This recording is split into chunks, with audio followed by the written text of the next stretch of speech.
Bom, eu gostaria de passar uma mensagem de Natal, já que nós estamos próximos do Natal, né? Desse ano, desse difícil ano de 2023, baseado no que diz esse livro, A Legenda Áurea, né? É escrito pelo Beato Tiago de Boradini, e eu achei muito interessante o que diz nesse livro. Primeiro, ele é um livro que conta a história de santos, né? Tá aqui, Legenda Áurea, Vida dos Santos. Claro, ele conta a história dos santos até quando ele viveu, né? Não tem aqui a vida de Santa Teresinha, que é do século XIX, não tem aqui a vida de Dom Bosco, enfim, porque ele escreveu entre os anos 1260 e 1263. Mas até por ser um livro bem antigo, né? Ele traz algumas novidades que para mim foram novidades que me surpreenderam, né?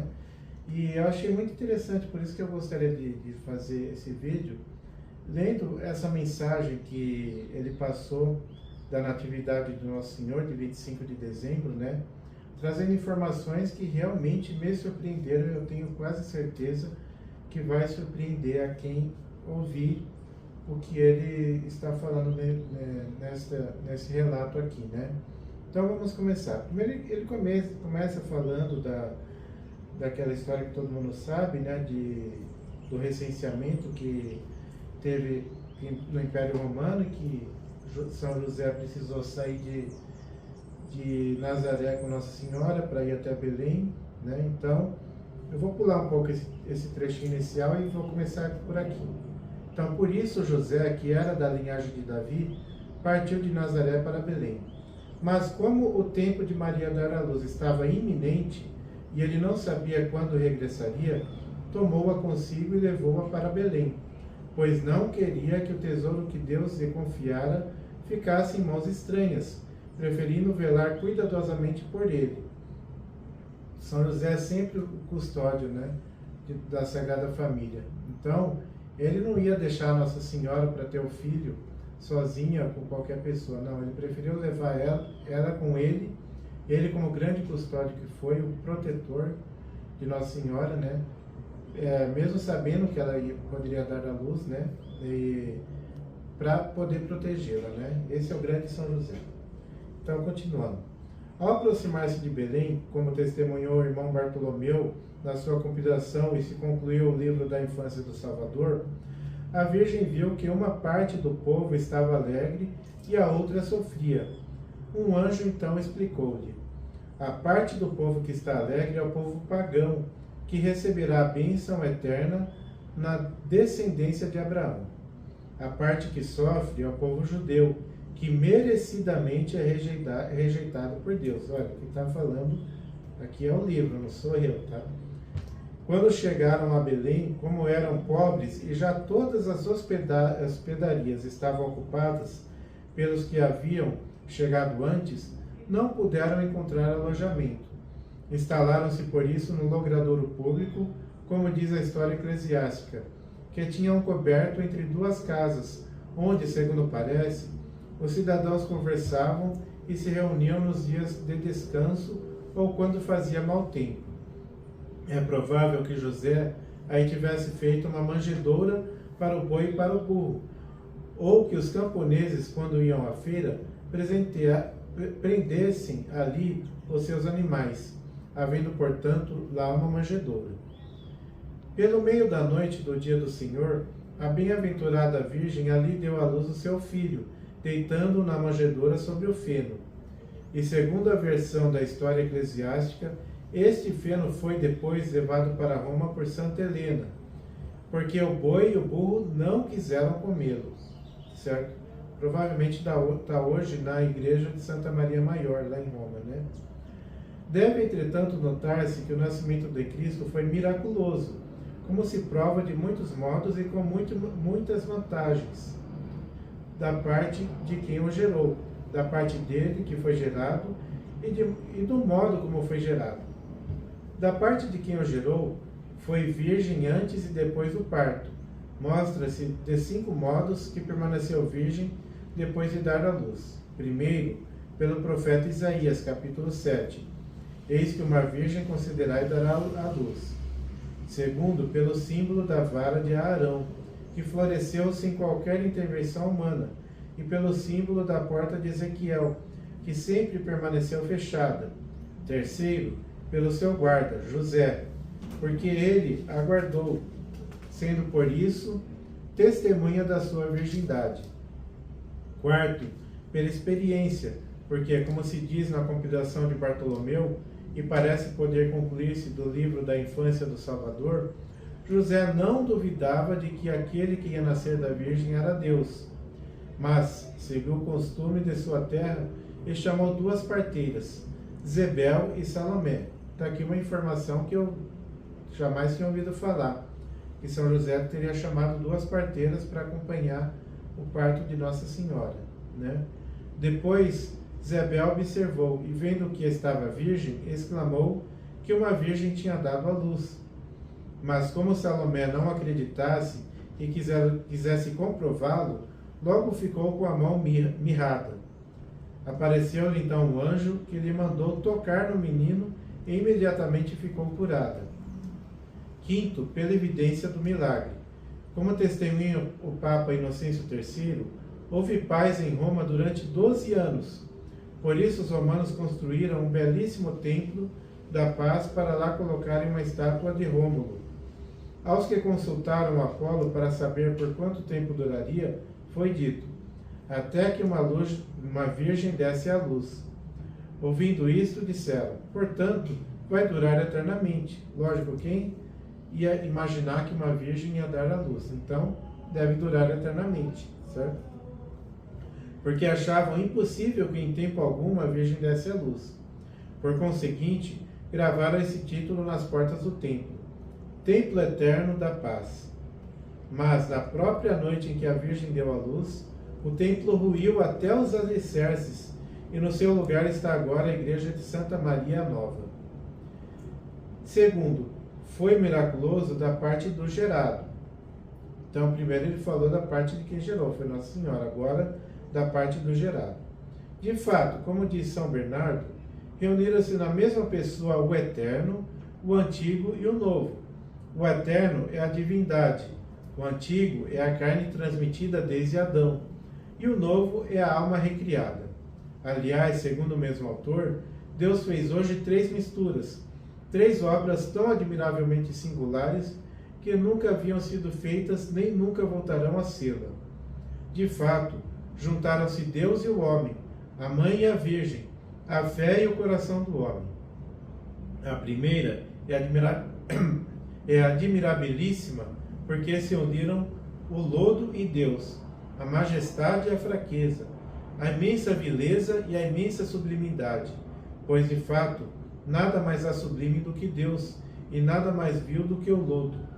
A segunda relação é muitíssimo admirável, porque nunca se ouvira dizer no mundo que uma virgem desse à luz e fosse mãe permanecendo virgem. A terceira, embora inferior à primeira e à segunda, não é menos forte. É com efeito admirável que o Espírito do homem tenha dado a fé a ambas estas, isto é, que se pudesse acreditar que Deus seja homem e que continuasse virgem uma mulher que deu à luz. Até aqui são palavras de São Bernardo. Terceiro, foi admirável pelo modo de gerar. Com efeito, o seu parto superou a natureza por ter uma virgem concebido, superou a razão por ter concebido um Deus, superou a condição humana por ter dado à luz sem dor, superou o que é comum por ter concebido do Espírito Santo. É que a Virgem não concebeu de semente humana, mas por um sopro místico. O Espírito Santo tomou do sangue da Virgem o que havia de mais casto e mais puro para formar aquele corpo. Com isso mostrou Deus um quarto modo admirável de criar um homem, pois, como diz Santo Anselmo, olha que interessante o que diz Santo Anselmo, Deus pode fazer o homem de 4 modos, sem homem e sem mulher, como fez Adão. Como se sabe, Adão foi criado, tendo sido o primeiro homem, foi criado sem homem e sem mulher. Deus o criou formando do barro, né? Então, tem um homem e sem mulher, como fez Eva. de um homem e de uma mulher, como é comum, e de uma mulher sem nenhum homem, como hoje admiravelmente se fez. Em segundo lugar, o seu nascimento foi hoje manifestado de muitos modos e pela intervenção de toda espécie de criaturas. Há criaturas que só têm o ser, como as puramente corpóreas, como as rochas, por exemplo, né? Outras que têm o ser e o viver, como os vegetais. Outras que têm o ser, o viver e o sentir, como os brutos ou os animais. E outras que têm o ser, o viver, o sentir e o discernir, como o homem. E outras que têm o ser, o viver, o sentir, o discernir e o entender, como os anjos. O nascimento de Cristo foi hoje mostrado por todas elas. Em primeiro lugar, as criaturas meramente corpóreas podem ser opacas, transparentes ou diáfanas, e luminosas. Por isso, o nascimento de Cristo foi primeiro mostrado pelas criaturas opacas, meramente corpóreas, através da destruição do templo dos romanos, como dissemos acima, pela queda da estátua de Rômulo, deus dos romanos, que então ruiu e se despedaçou, bem como pela de outras estátuas que desabaram em muitos lugares. Lê-se efetivamente na história escolástica que o profeta Jeremias desceu ao Egito depois da morte de Godolias e deu um sinal aos reis do país de que os seus ídolos se haviam de desfazer, quando uma virgem desse à luz um filho.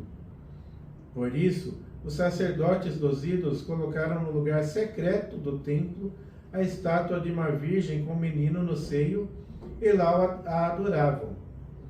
Interrogados pelo rei Ptolomeu, disseram-lhe todavia que, segundo uma tradição dos antigos, tratava-se de um mistério recebido pelos seus antepassados de um santo profeta, cuja realização se havia de verificar no futuro. Em segundo lugar, o nascimento seria mostrado pelas criaturas corpóreas transparentes e diáfanas. De fato, naquela mesma noite, a escuridão do ar tornou-se claridade do dia, segundo testemunham Orósio e o Papa Inocêncio III. Também em Roma, uma fonte de água se transformou num líquido oleoso, que durante aquele dia correu abundantemente para o Tibre, além do local onde agora se ergue a igreja de Santa Maria Trastevere.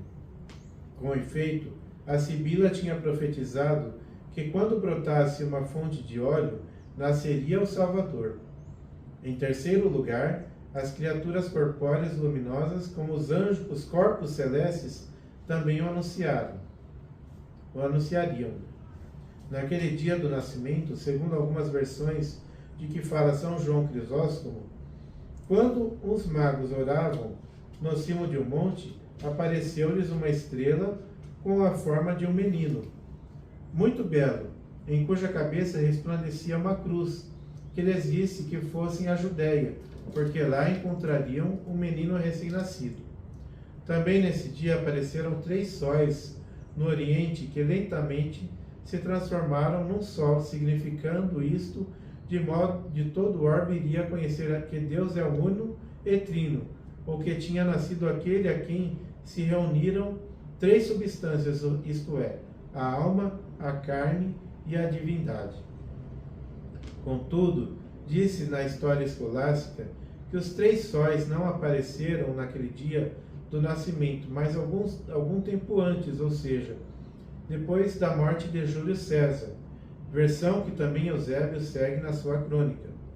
Além disso, segundo o Papa Inocêncio III, o imperador Otaviano agradou tanto ao Senado por ter subjugado todo o universo às ordens de Roma, que quiseram prestar-lhe culto como se fosse um deus.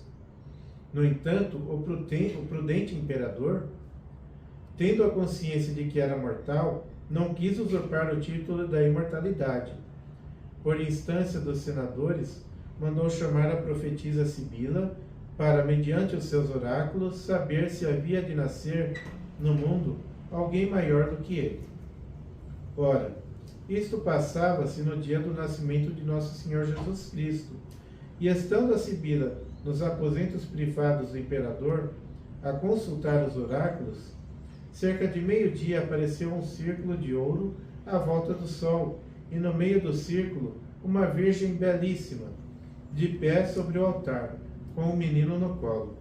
Visão que a Sibila mostrou a César, e como o imperador ficasse profundamente admirado com esta visão, ouviu uma voz que dizia: "Este é o altar do céu."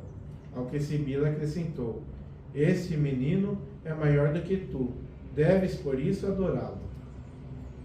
Foi esse aposento dedicado a Santa Maria, e desde então até hoje se chama Santa Maria Aracelli. Então o imperador entendeu que este menino era maior do que ele, ofereceu-lhe incenso e recusou que lhe chamassem Deus. Afirma Orósio a esse propósito: no tempo de Otávio, por volta da hora tércia, estando o ar sereno, limpo e transparente, um círculo rodeou todo o sol à maneira de um arco-íris, como se estivesse para vir aquele sol que sozinho fez e governa todo o mundo. Essas afirmações de Orósio são confirmadas por Eutrópio. Albumazar também diz que viu no céu um sinal admirável. Era uma virgem com um menino nos braços e junto dela um ancião de pé, mas sem tocar na virgem. Este menino, diz, é aquele a quem os cristãos chamam Cristo. Também o historiador Timóteo assevera que ter encontrado nas histórias antigas dos romanos que Otaviano, no ano 35 de seu reinado, subiu ao Capitólio e perguntou instantemente aos deuses quem governaria a república depois dele. Ouviu então uma voz que lhe dizia: "Um menino celeste e sem mácula, gerado desde sempre pelo Deus vivo, em breve nascerá de uma virgem imaculada." Tendo ouvido isto, edificou ali um altar e gravou nele esta inscrição: "Este é o altar do Deus vivo." Em segundo lugar, o nascimento manifestou-se pelas criaturas que têm o ser e o viver, como as plantas e as árvores. Nesta mesma noite, como Bartolomeu testemunha na sua compilação, as vinhas de engate que produzem bálsamo floriram, frutificaram e deram vinho. Em terceiro lugar, pelas criaturas que têm ser, viver e sentir, que são os animais. Com efeito, como José ia para Belém com Maria, que estava grávida, levou consigo um boi, talvez para vender, poder pagar o censo devido por si pela Virgem e viver com o restante, e um burro que servia de montada à Virgem. Mas tendo o boi e o burro miraculosamente reconhecido o Senhor, ajoelharam-se e adoraram-no. Olha uma coisa que para mim também foi novidade, eu não sabia disso, né? Agora, se Santo Antônio, foi um santaço, mas era só um homem, né? Conseguiu fazer um burro com fome, não comer o feno e adorar a Jesus Eucarístico primeiro, antes de comer o feno, né? Porque isso não pode ter acontecido? Com certeza, isso para mim aconteceu de fato. Realmente um boi e um burro, que são só dois animais, adoraram o Senhor. Então, como diz Eusébio na sua crônica, antes do nascimento de Cristo, os bois disseram aos homens que andavam a lavrar: os homens faltarão, mas as searas hão de frutificar. Em quinto lugar, pelas criaturas que como homem têm ser, viver, sentir e discernir. Neste caso, os pastores, pois naquela mesma hora guardavam seus rebanhos como costumavam fazer 2 vezes ao ano, nas noites mais longas e nas mais curtas. Por um costume muito antigo, os povos nos 2 solstícios, isto é, no de verão, por volta da festa de São João Batista, isso, claro, no hemisfério norte, porque aqui no hemisfério sul é solstício de inverno, né? Então, mas no de verão, por volta da festa de São João Batista, e no de inverno, por volta do Natal do Senhor, faziam vigílias noturnas para adorar o sol. É provável que esse costume também existisse entre os judeus, por influência dos vizinhos pagãos.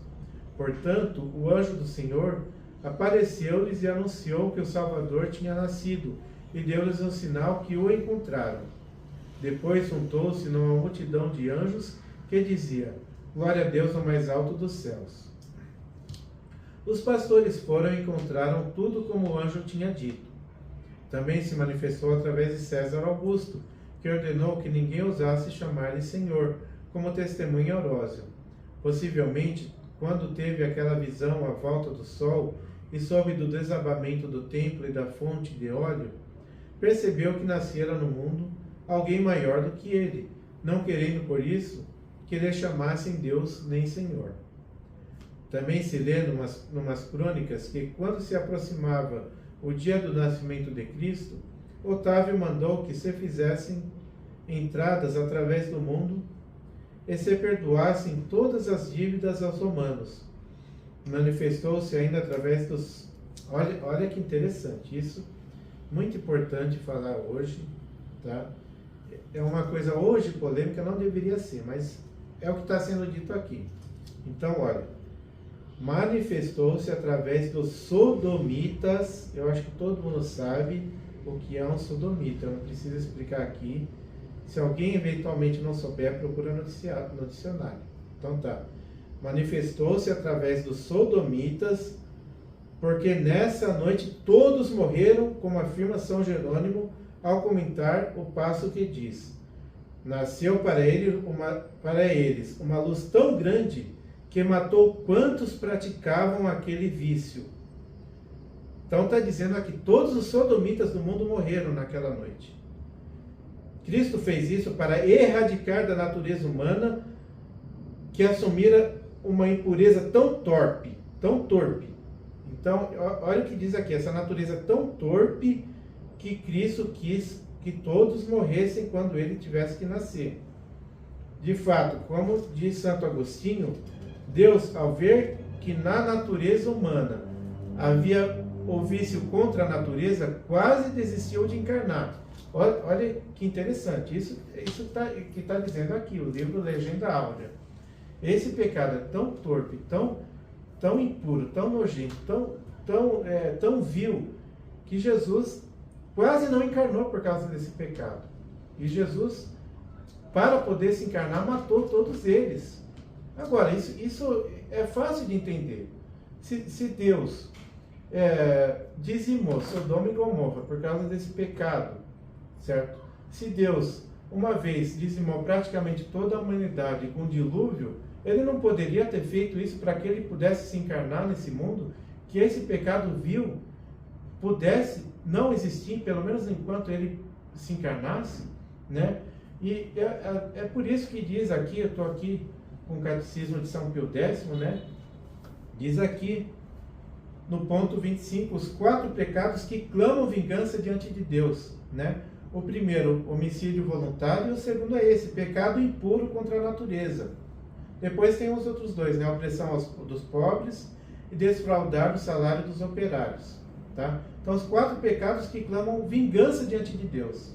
Ora, se Deus clama vingança diante desse pecado, não poderia ele ter mandado essa vingança a essa gente impura para que ele pudesse nascer? Então, eu acho muito, muito sensato que isso tenha acontecido, né? Então,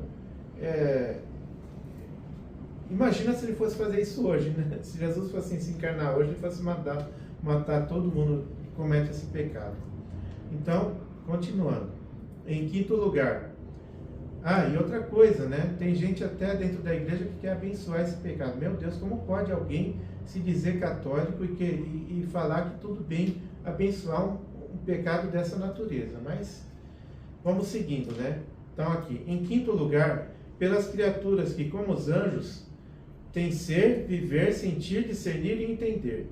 Efetivamente, os anjos anunciaram o nascimento de Cristo aos pastores, como acima dissemos, e apareceram em multidão luminosa e alegre. Por fim, a natividade de Cristo foi para os homens da maior utilidade, primeiro para a confusão dos demônios. porque o inimigo já não pode prevalecer contra nós como antes. Por isso, lê-se que São Hugo, abade de Cluny, na vigília do Natal do Senhor, viu a bem-aventurada Virgem com o menino nos braços, a dizer-lhe: chegou o dia em que se renovaram os oráculos dos profetas. Onde está agora o inimigo que até hoje prevalecia contra os homens? E a essas palavras o diabo surgiu da terra para insultar da palavra da Senhora. Mas a iniquidade mentiu a si própria, porque quando percorreu os locais onde os monges viviam, logo deles foi expulso. Do oráculo pela devoção,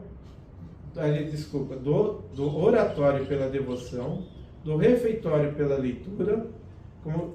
Para quem não sabe, os anjos sempre liam obras de espiritualidade na hora das refeições, né? Então, por isso que diz aqui, do refeitório pela leitura, do dormitório pela pobreza dos cátares e do capítulo pela paciência, né? Também no livro de Pedro Cluniacense se lê que na vigília do Natal do Senhor, a bem-aventurada Virgem apareceu a São Hugo de Cluny, com o menino ao colo e a brincar com ele, que ele dizia: bem sabes, mãe, que com que exuberante alegria a igreja celebra o dia do meu nascimento. Onde está agora a força do diabo? E o que pode ele agora dizer ou fazer?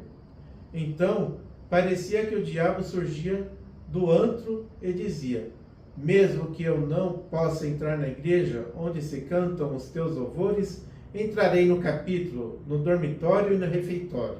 Isso o diabo falando, né? Mas, quando tentou entrar, encontrou a porta do capítulo demasiado estreita para a sua corpulência, a porta do dormitório demasiado baixa para a sua altura e a porta do refeitório defendida com as trancas da caridade dos ministros, pela sua avidez em ouvir as leituras e pela sobriedade que mostravam na comida e na bebida. Olha como a virtude dos santos afasta, né, até os demônios. E de tão confundido, lá desapareceu. Segundo, para obter o perdão. Lê-se no livro de exemplos que certa mulher lasciva, que entretanto se arrependera em seu coração, já desesperava de obter perdão por se julgar ré condenada, e considerava que iria ser atormentada no inferno, por ser imunda e indigna do paraíso, julgando-se ingrata perante a paixão do Senhor. Pensando, no entanto, que uma criança é sempre mais fácil de aplacar, pediu a Cristo que, pela sua infância, lhe perdoasse e mereceu ouvir a declaração de seu perdão. Terceiro, para a cura das doenças, diz São Bernardo. O gênero humano sofre de 3 enfermidades, no princípio, no meio e no fim, isto é, no nascimento, durante a vida e na morte. O nascimento era imundo, a vida perversa e a morte perigosa. Veio Cristo que contra esta tripla doença trouxe um triplo remédio. Nasceu, viveu e morreu. O seu nascimento purificou o nosso. A sua vida serviu de exemplo à nossa, e a sua morte destruiu a nossa. Para humilhar a soberba. Quarto, para humilhar a soberba. A propósito de Santo Agostinho, que a humildade que o Filho de Deus nos mostrou na encarnação foi para nós um exemplo, um sacramento e um remédio. Como exemplo adequado à nossa imitação, como altíssimo sacramento pelo qual se desatasse o nosso vínculo ao pecado, e como supremo remédio através do qual se curasse o tumor da nossa soberba. Santo Agostinho assim o afirma, e de fato, a soberba do primeiro homem foi curada pela humildade de Cristo. Note-se de passagem que a humildade do Salvador corresponde à soberba do traidor, pois a soberba do primeiro homem foi contra Deus, até Deus e acima de Deus. Foi contra Deus porque contra o seu mandamento, que o proibia de comer da árvore da ciência do bem e do mal. Foi até Deus, porque desejou a divindade, acreditando no que o diabo tinha dito: sereis como deuses. E foi acima de Deus, como diz Santo Anselmo, por ter querido aquilo que Deus queria que o homem não quisesse. Então, pôs a sua vontade acima da vontade de Deus.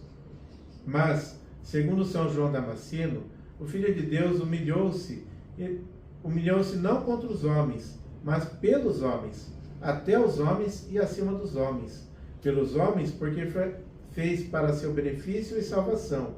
Ou seja, para benefício e salvação deles mesmos, os homens, né? Até os homens, por um modo semelhante de nascer. Ele nasceu como nasce qualquer homem, né? E acima dos homens, por um modo de nascer diferente. Embora ele nasceu como nasce qualquer homem, ele nasceu de modo virginal, né? Então, foi também diferente.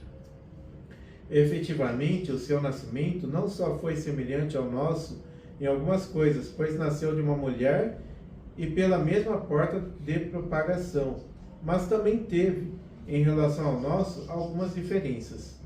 Nasceu da Virgem Maria por obra do Espírito Santo. Então essa é a mensagem de Natal aqui do livro Catena Áurea, né? Então louvado seja nosso Senhor Jesus Cristo, para sempre seja louvado.